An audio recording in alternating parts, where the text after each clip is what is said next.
All right, welcome back. Please join me in welcoming to the stage four amazing women doing change-making things: Leslie, Trier, Natalie, and Margie.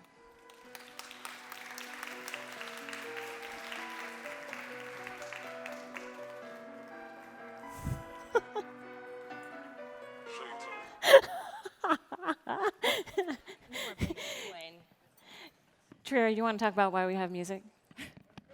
So, the last time I spoke at Tech Inclusion, I was at Twitter, and at Twitter, every time we speak, we have walkout music, and it just adds this element. So I told Wayne that the next time I needed to have walkout music, so I appreciate listening to the feedback. Thanks, Wayne and We Melinda. take in the feedback. Yes. Allowing me to bring my whole self to the conference, just talking about that.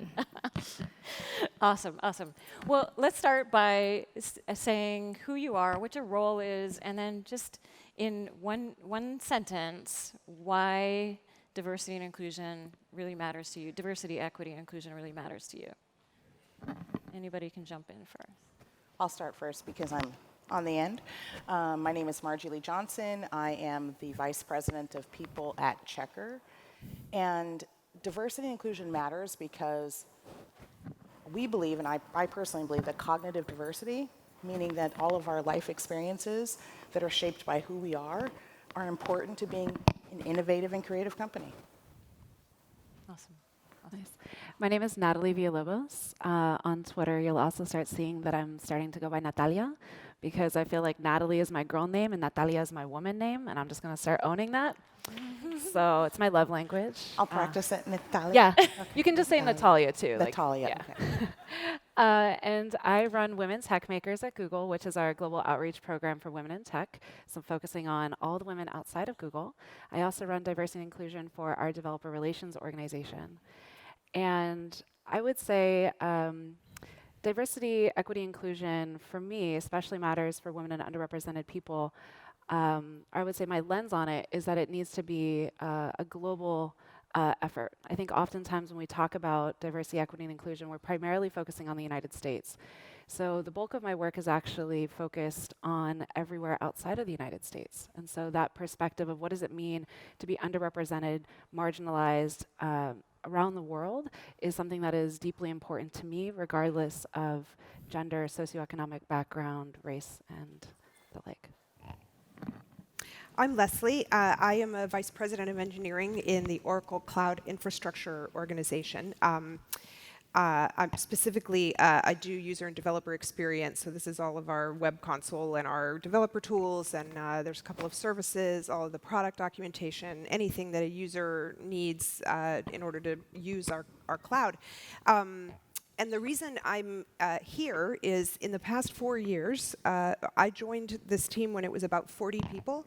And in the past 4 years, we have scaled out to over 5,000 people. So that's a lot of scale in 4 years. And yet, I look around and I don't see myself. I don't see people like me. I don't see people like you. I am lonely. So that's why I'm here, to learn and to get some ideas about how we can do better as we even continue to grow even more. Awesome. Trier Bryant, I am the VP of People and Places at SigFig. We're a fintech company that builds digital advice products, financial tools. And so I'm here, and this work is so important to me because, you know, I was previously in the military. I served 7 years active duty in the Air Force.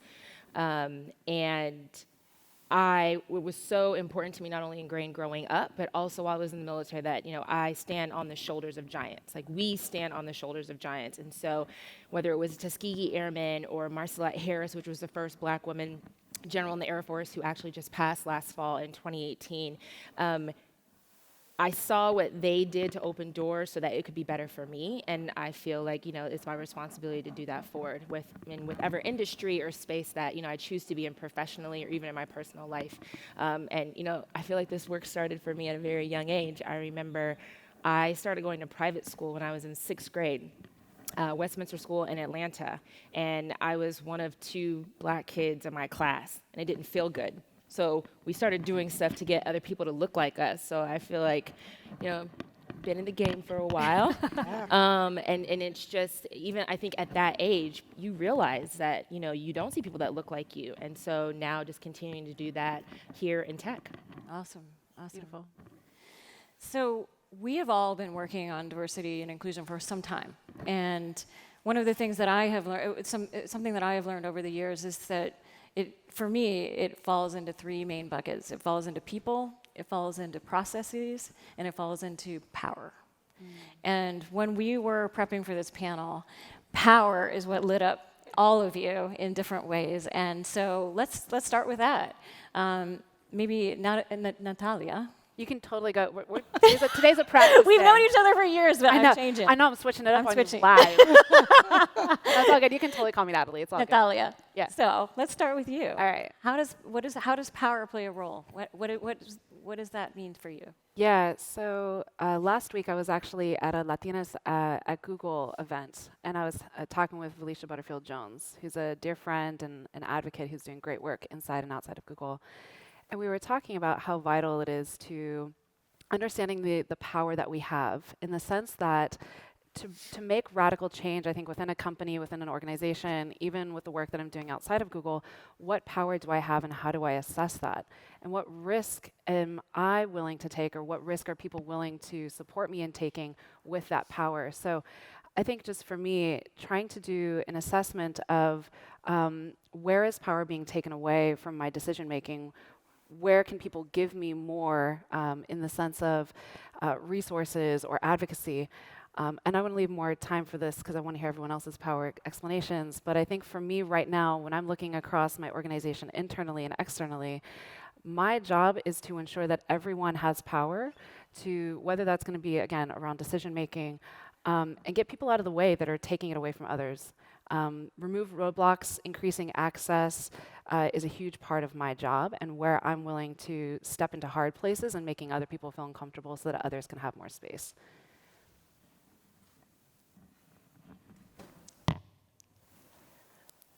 I'll jump in. Yeah. So I'll just leave the silence until somebody jumps in. Yeah. It'll happen.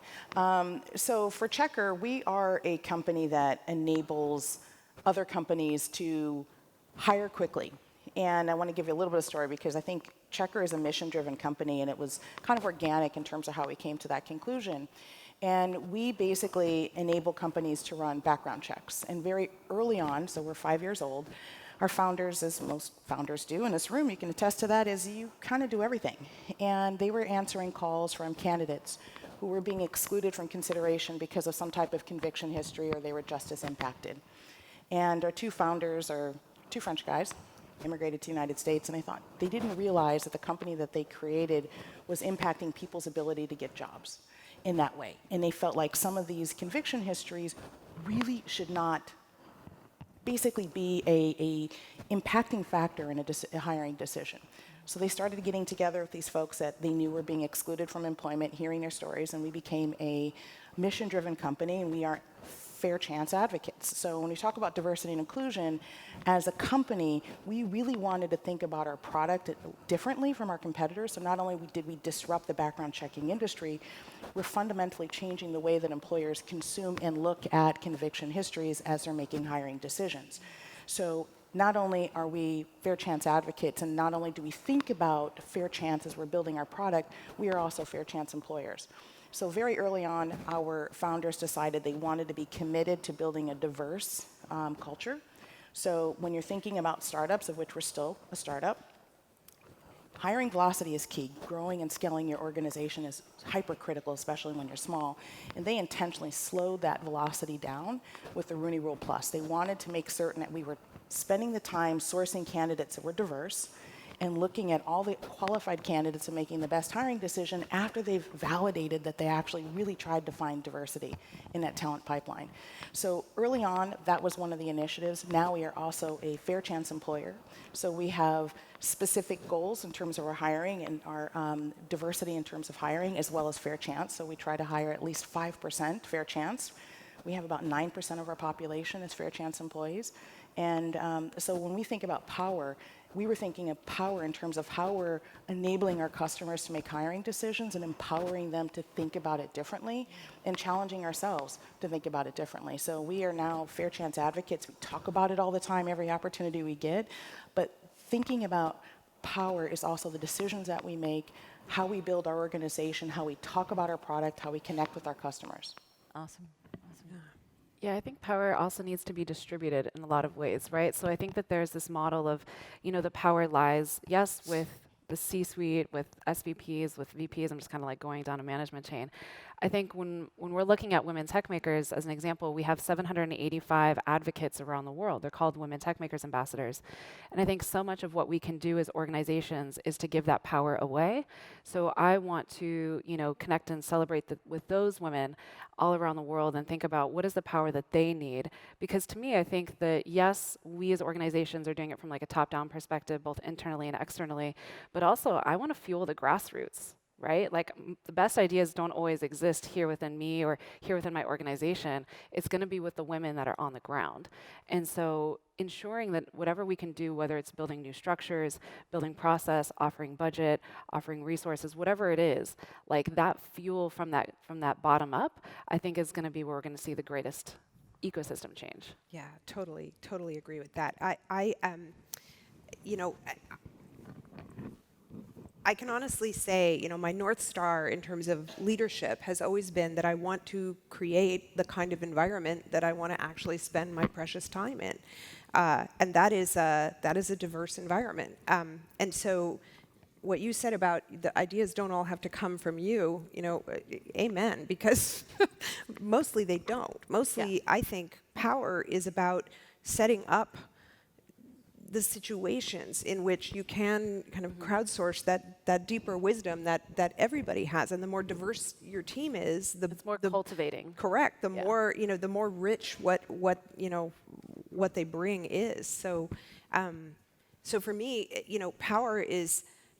It's less something to kind of crave and hold on to. Mm-hmm. It's more something that that allows me to create environments where everyone can take a share in that power. So it's a very different. I wouldn't necessarily say it's a more female view of power, but it is definitely not the predominant sort of corporate model of power that we think of. I'm much stronger because of my team than if I were just me alone. Yeah, I think it also comes down to. Oh, go ahead, please. I was just going to say, so power is interesting, and I was thinking about that when we were talking about in the prep call, and being in the position as the VP of People and Places, the facilities and everything. I'm sitting in the position that I pushed and tried for so long in my career to have influence to make decisions for more equity, for more equality, and to now be the person that has the power to make those decisions. And I never really looked at it from that perspective, but a couple of things. When I started at my company, my CEO, who's an Asian male, he said, what do you think about the people? Like, we just have great, nice people here. And I was like, yeah, it's interesting. This is the nicest that people have ever been to me, like on a consistent basis. And he was like, we have great people. And I said, I think it's also because I control the things that people care most about, right? I care about, people care about their comp. And people care about, their environment of coming into their workplace. And quite frankly, at our company, people really care about the flavor of the LaCroix water that we have, right? Yeah. So, and that's all of my responsibility. But I think the other part of that power as well is that I got feedback from my CEO. He was like, hey, what are we doing about diversity and inclusion efforts? Like, you've been here for about 4 months now, but I haven't seen any initiatives. But little did they know, and of course, I consider myself to be a practitioner in this space, everything that we've done, everything that I've implemented since I've been there, it's ingrained in it. And so it doesn't have to be this very, loud and say, oh, we're changing this model because we're thinking about diversity. We're just doing it. Mm-hmm. I'm just doing, our team is doing it. I got people from my team here, we just do it. And so it was just interesting, and I appreciate you asking that question because it allowed me to have a different perspective of that is power and how I'm using that to have that impact and change. Mm-hmm. Awesome. Can I just make a comment? Because I was thinking about something that Leslie said, and she's talking about power. It might be a very female-centric view to think about really leveraging the intellectual capabilities of your team to shift, and it really calls into question intellectual vulnerability. And I'm hoping that you think about power historically in corporations where it was male-dominated and it was the top-down decision-making. And I really feel like this next generation of leaders, and I say that because, you know, I'm certainly one of the oldest at my organization. Me too. Really value cognitive diversity and recognize that true power is intellectual curiosity and intellectual vulnerability, and having the power and, quite honestly, the intellectual, or I would say EQ, to know that you're not always the smartest person in the room, right. and that Yeah. a variety of perspectives are the best way of being creative and innovative. And so, because I was thinking about that, and I think historically it probably was more of a female-centric point of view, but I think it's becoming much more pervasive. It's exciting. Yeah, it is. It is. It's much more powerful. Yes. It's so much richer. Yes. I think that one of the things I like to tell my team is that I like my ego to be dismantled every day, right? Like, I'm not here to sustain my ego. And if anything, I want to, as I get older and wiser, to become more flexible, to be more broken down, to become more open. I want to be less constructed over time. And Justin Kahn, who's a longtime entrepreneur in the Valley, made a tweet this week. I think it was something like, your enemies are your teachers. The real enemy is your ego. And so I really like this idea of, for me, I want to come into the room every day as the beginner. I want to come into the room every day with someone teaching me something. I want to be checked. And if I'm not checking myself, or if other people don't feel like they can push me down or question who I am, then I don't feel like, you know, I'm not being that great leader. I'm not able to be influenced. And I want to have that sort of intellectual, emotional vulnerability at all times, because I'm not always going to be the best or the smartest person in the room. Awesome. So let's talk about people, the second P, or the first P, really. For me personally, allyship is a really important component of all of this. And I know that term in and of itself, we were talking about that, we all have different feelings about that term, but I think we can break it down to saying that it's about being good humans. And part of this work is helping other people step into being better humans, being good humans. So I want to start with you, Leslie, because you have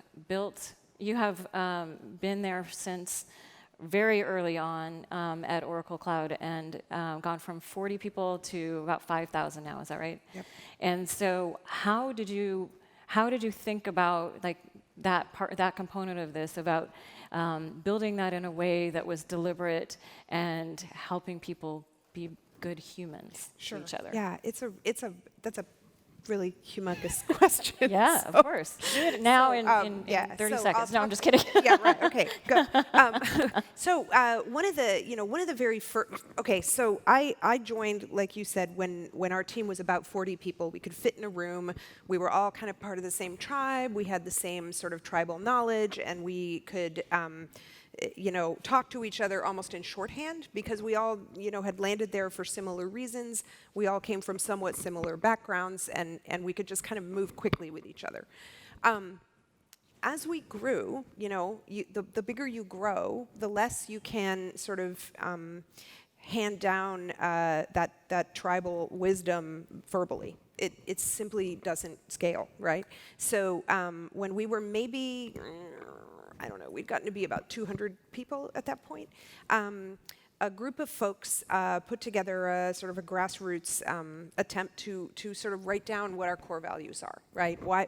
How do we want to treat each other? How do we want to make decisions? How do we want to treat our customers? How do we want to treat ourselves, right? And people put together a bunch of ideas. It came to me in a big old, text file that was, unformatted and a little bit all over the place. But basically, I boiled it down to, at the time, I want to say there was 10. I think we have 11. We've since, it's a living document. We've amended it, but wrote these values down. And I think at a lot of companies, you put your core values on a poster, they're framed, and then they die. They're not actually part of your culture. In OCI, they very much are. We use them as the basis for constructing interview loops. We use them in our performance evaluations. We use them when we talk to each other. Hey, man, accept and embrace change. Or, hey, don't be a jerk. These are part of our everyday language that we use to talk to each other. And so with that and then we had to add one later. We added nail the basics later because people were thinking, too far out and kind of ignoring some of the, really basic stuff we need to do.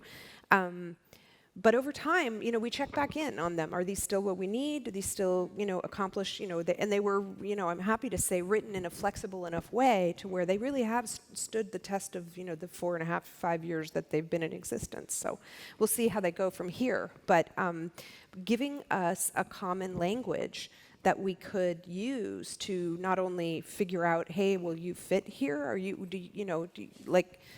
These are things we can all agree on in an interview loop is what we're looking for, right? And so that's how we've done it, and it's very human-centered. It really does have to do with respect and inclusion and trust and less ego, and it's been good. It's been really fun to watch them kind of grow and become a real part of our everyday lives. I just got the signal that we don't have much time. Does anybody else want to jump in real quick on that subject, or? I think as far as just like being better humans, and you had mentioned allyship, and I think it's really important in this space, in this work, like you have to meet people where they're at to have that change. And so everyone is on their own journey when it comes to inclusion or engaging with, folks that may be different from them. And so, I think that in today's day, sometimes I just think that being a good human isn't good enough, right? It's a little passive for me. And it's like, I had a senior leader go, oh, well, it's not like I don't support women. Right. But it's like, but do you support women, right? And so it's like, how do you take that step to be active and be an advocate, right? And there's just so many resources, like Google, like there's videos, there's books, there's authors, there's people on Twitter, social media, how can you be active, be proactive in that advocacy for those from marginalized groups, communities, and those that look like you and don't look like you? And so that is, like being a good human, like, okay, being kind, but let's take that a step further and be proactive to advocate for those that we see and we know, like, need that, and to share that. Yep. Yeah, that's good. All right, I want to ask one more question.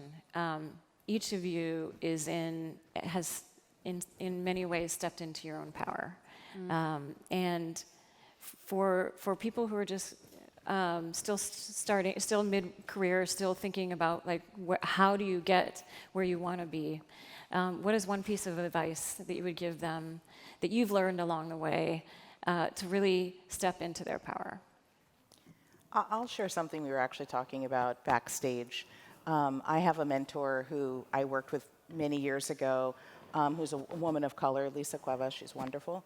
And I was kind of in that mid-career, and I was going from manager to director, and I was really excited about this opportunity, and I called her, and I was telling her about the company, and she asked me, what are you making? And I told her the salary, and she says, well, what do you think about that? And I said, well, it's a little low, but, and kind of, again, went through all the great things, and she said, she goes, I'm struggling because I feel like you have this sense of gratefulness. And she goes, and as a woman of color, I think we suffer from this sense of always being grateful. Thank you for my job, Yeah. And she told me, she says, you need to realize that you've earned this and you need to realize your worth. And don't be grateful, ask for what you're worth, and if they're not willing to give it to you, walk on. And I still was probably 15 years ago, and I still think about it because I still struggle with it. And it's, yes, I'm very grateful for where I am, but I have done a lot of work, and I've earned my seat, and that's the advice that I always give people. So I'll channel a little bit of Lisa Cuevas and know your worth, and know that you've earned your place, and be grateful to your parents. Yeah. love that. I love that. I've taken out a lot of airtime. I want to make sure that others go first. I'll go last. So I've just had to get comfortable being uncomfortable.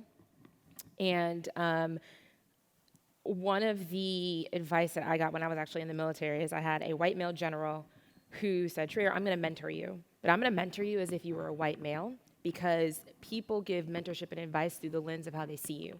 So people are going to tell you things because you're a woman, because you're a black officer, because you went to the Air Force Academy, because you did this and that, and I'm just going to tell you what everyone's telling the people that you have to compete against. And so I took that advice to Wall Street when I worked at Goldman, and I took that advice when I came out in tech. And I always keep a very close white male mentor, and I have them give me their perspective and advice from that lens. And it's actually challenging for them, and it actually kind of checks them to say, oh, wow, I never thought about that. But that has actually helped me step into my power, because as we know about power, this country was built on giving mediocre white men power. And so those are the ones that have it. And so I have stepped into my power of learning from them and having those relationships and like having those honest conversations. And when they do give me advice, I will say, totally hear you. And I can't do that because of my privilege. Let's come up with another solution. Because quite frankly, they could tell me that and I understand what others are doing and I see it. But I also have to recognize that at different points in my career, I wasn't at this stage where I could walk in those solutions or walk in that advice. Awesome. Yeah. You wanted to go last, right? Yeah. So I'll say two things. Number one, be yourself. Like there's so much. There's in tech. There's at least in the part of tech that I work in, there's so much similarity, right? And I'm very much an outlier, right? In that I'm female, I'm old, I'm an English major. I run an engineering organization, and I have an English degree. Hello, so I'm not the typical, right? I'm not the cookie cutter. Nobody's cookie cutter, but I'm especially uncookie cutter-ish. And I think for a lot of years. Those differences made me afraid is too strong a word, but it made me feel vulnerable. It made me feel like I didn't quite belong. It made me feel like I had to work a little harder, all those things. And what I'm now realizing is that those differences are precisely the strengths. They are my sort of, the killer feature that allows me to do the work that I do, the ability to tell a story, the ability to connect to people, all of those things that are kind of just inherent to who I am. And I think I had sort of fundamentally devalued them a little bit in the course of trying to get to where I am. So be yourself. Be yourself. Your strength is the thing that is going to set you apart and that's going to propel you forward. And guys, it's an awful lot of work trying to be somebody else all day long. It's exhausting. So just be yourself. I'll add to that and say that earlier this year, I went through an egg freezing process. I didn't expect to be on the fertility journey that I was on, but instead of feeling scared and pretty shameful about it, because I was just like doing it as a single lady in San Francisco, I started posting about it really openly on Instagram, started talking about it on Twitter, was really open about it with the people in my office. Everyone knows my egg fertility schedule. And I'd let my management know. I let my director know. I let my, everyone know. And what was so sweet about that was I was being myself. I was trying to take something where I felt scared and alone, and I made it into something that was about us and community. And that management chain and that sense of doing it together actually allowed me to come more fully into my work. There were more people in my office that came and talked to me about, that place of, participating in doing this really fragile process. And so I feel like for me, power is also being very vulnerable. So in coming to work every day, like I said, I like being blown open, I like being challenged, I like being vulnerable with those around me. That's a big part of my power, is being that emotionally sensitive, emotionally intelligent, open self. And I will say lastly that this is a year for me of keep going.